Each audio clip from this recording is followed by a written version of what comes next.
আসসালামু আলাইকুম। Welcome to my channel আলপনাস কিচেনে সবাইকে স্বাগতম। কেমন আছেন আপনারা? আপনাদের দয়ায় আমি অনেক ভালো আছি। চলে আসলাম নতুন একটা ভিডিও নিয়ে। আর আজকে আপনাদের সাথে শেয়ার করব বাইম মাছ আলু দিয়ে যেভাবে আমি রান্না করি সেটাই।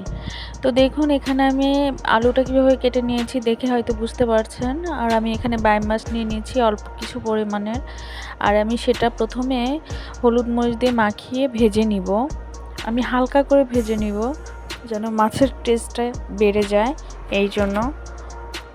তো দেখুন আমি কিন্তু ভাজছি অলরেডি। এখন আমি এটাকে উঠিয়ে নিব, আমার ভাজা হয়ে গেছে। আর এই তেলে আমি ভাজনাটা উঠিয়ে নিব, কারণ আমি এই তরকারিটা রান্না করার সময় ভাজনাটা বেটে দিব, তাহলে তরকারির টেস্টটা বেড়ে যাবে। আর আপনারা যারা বাইম মাছ খুব পছন্দ করেন তারা কিন্তু আমার মতো এভাবে ট্রাই করে দেখতে পারেন, খুবই অসাধারণ হবে তরকারিটা। তো দেখুন আমি কিন্তু ভাজনাটা উঠিয়ে নিয়েছি। এখন আমি পেঁয়াজ কুচি আর মরিচ ফালি করে রেখেছিলাম সেটা দিয়ে দিলাম। দিয়ে আমি হালকা একটু ভেজে নিব। দিয়ে দিচ্ছি কিছু আস্ত জিরা, এটা অপশনাল, এটা আপনারা না চাইলে নাও দিতে পারেন, কিন্তু আমার কাছে ভালো লাগে তাই আমি দিয়েছি। আর দেখুন আমি বাটা মশলা অ্যাড করে দিলাম। এখানে আমি আদা আর রসুন পেস্ট করে নিয়েছি, আমি 1 টেবিল চামচ দিয়ে দিয়েছি। আর দিয়ে দিয়েছি পরিমাণ মতন হলুদের গুঁড়া, মরিচের গুঁড়া ও লবণ আর ধনিয়ার গুঁড়া দিয়ে আমি আলুটাকে ভালোভাবে কষিয়ে নিব।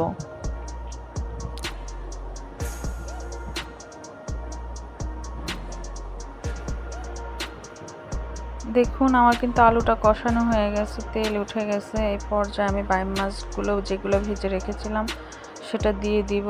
দিয়ে আমি আবার হালকা একটু কষিয়ে নিয়ে ঝোলটা দিয়ে দিচ্ছি।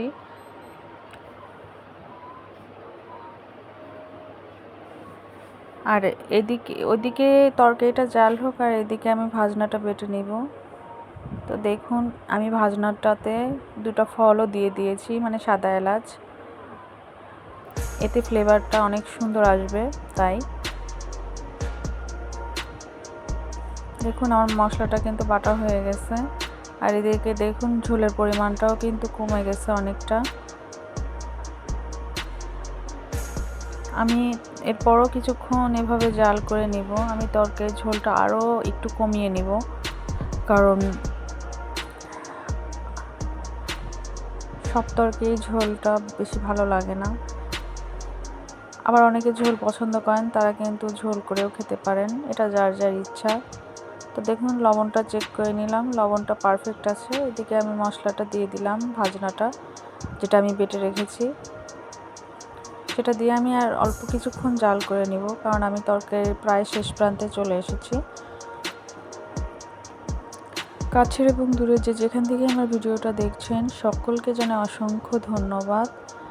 আর যারা আমাকে অলরেডি সাবস্ক্রাইব করে আমার পাশে আছেন তাদেরকেও জানাই অসংখ্য ধন্যবাদ। আপনারা এভাবে আমার পাশে থাকবেন আর আমার ফেসবুক পেজটাও ফলো করে দিবেন।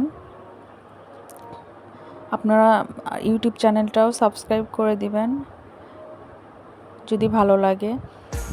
আর আমার এই রান্নাটা যদি আপনাদের ভালো লাগে তাহলে অবশ্যই কমেন্ট বক্সে জানাবেন। তো দেখুন আমি কিন্তু তরকারির চুলাটা এখন বন্ধ করে দিয়েছি।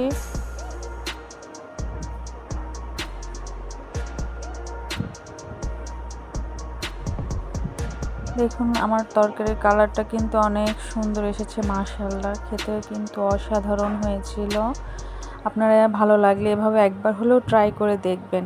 আর কেমন হলো না হলো জানাতে ভুলবেন না কমেন্ট বক্সে।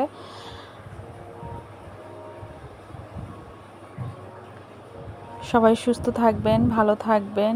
চলে আসবো অন্য কোনো সময় আবার নতুন কোনো ভিডিও নিয়ে। আজকের মতো এখানেই শেষ করছি। আল্লাহ হাফেজ।